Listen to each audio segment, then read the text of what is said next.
The next generation is here.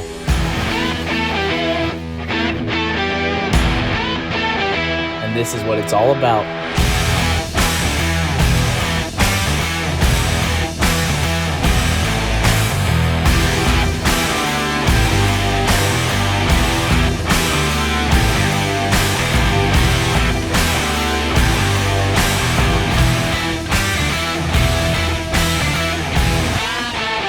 This is Sportsman Adventures Real Life. When we came up with the original idea of Real Life, it was to let the viewers see our everyday life. And so on this episode of Real Life, we're going behind the scenes of a Sportsman Adventures to give the viewer a glimpse of what goes on in everyday production of filming a TV show. Before getting to the ramp, the crew meets at the gas station at 5 a.m. and stocks up on food and drinks. Typical shoots, we have the fishing boat for the host and the guest, and the camera boat for the crew and the gear. Once the coolers are packed and the tanks are filled, we head out and get on the water. This time around, we're headed down to the Florida Keys for some awesome inshore fishing. The mic's on.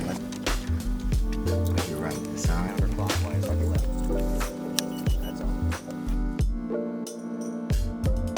all. Yeah, we're setting settings here in the 1080p, 180 fips frames per second. There's like a ton of tarpon over there rolling in this super secret spot that only Rick knows about, allegedly, and we're gonna get it.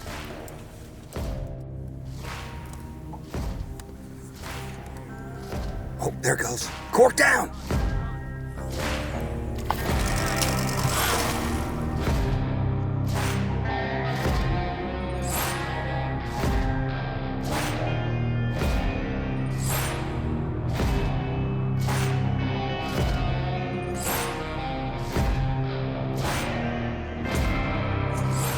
Missed me so much on the front of the boat, you had to come back here, huh? Yeah, had to come back and give you some love.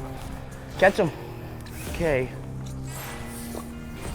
I wonder how many times I've run up and down a gunnel of a Maverick. Oh, perfect.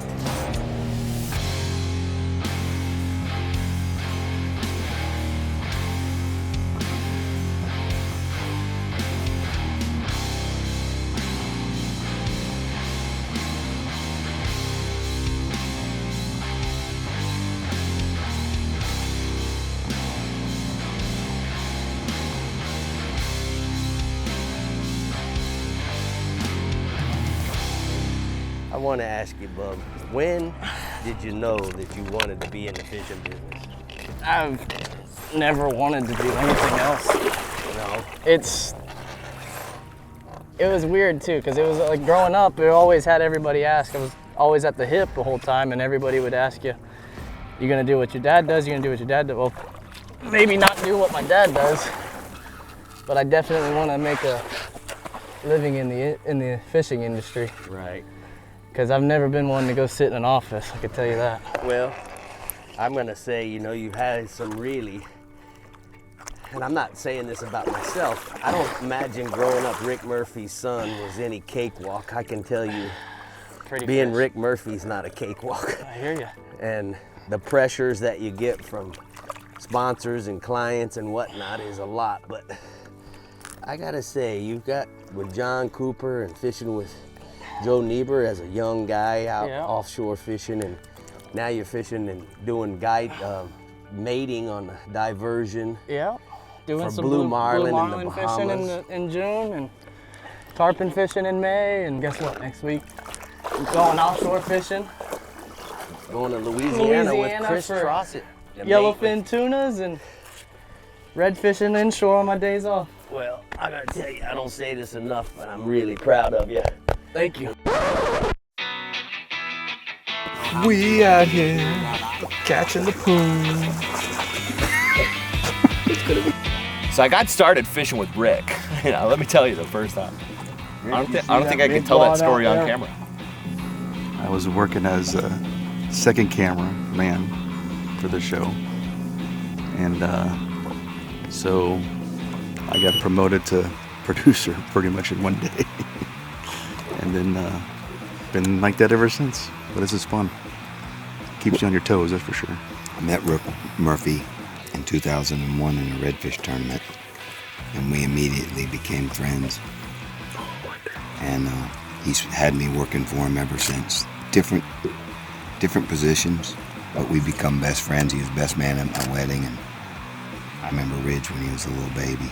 I'm just honored to be on the boat with him. I've known Jeff Barnes since out of high school, working in production and whatever. And then one day he just called and said, "Hey, guess what?" I said, "What?" He goes, "We need a second camera." And I was like, "Bruh, get out of here, fake news." Sure enough, Rick called me like 2 hours later. He's like, "Yo, let's go fishing. You gotta see what you can do." I was just like, "All right, let's do it."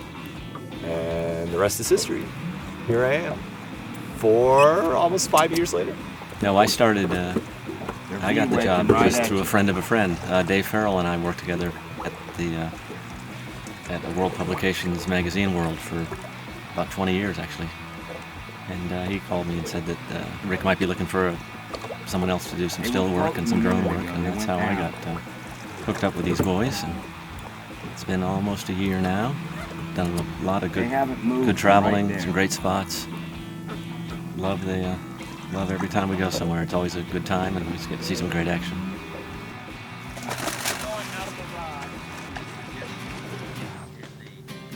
But once we get the trout out of the way to your satisfaction, if it's still slick calm, then we're gonna go slide out there, and at that point what we're doing is we're looking for a super grand, a home run.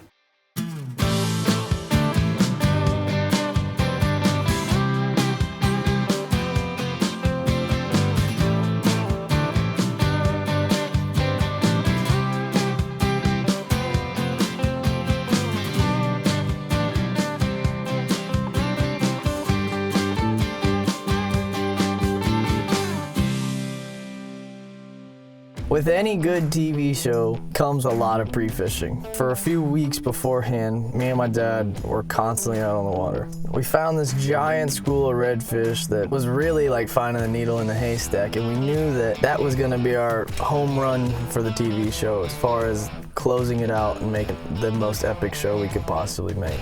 You gotta find them, buddy. Oh my gosh.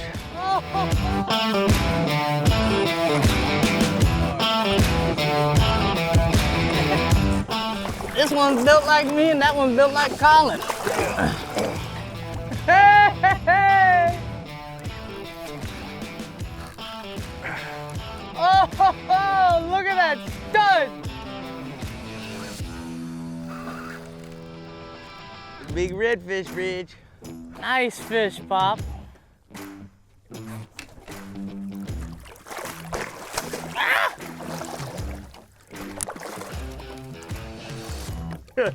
How about that? That's not a redfish. Ridge, that's not a redfish, that's a red dinosaur.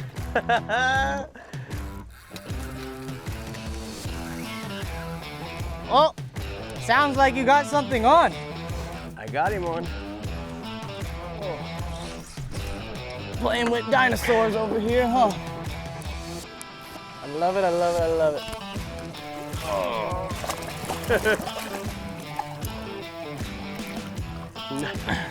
Hey, that's the biggest one so far, I believe, bro. I think so. I think you might be right. That's a big red fish. So big I can't even get my hands around. It's because you got Murphy hands. When it comes to epic days of fishing, you can only have so many. Yes, you catch fish.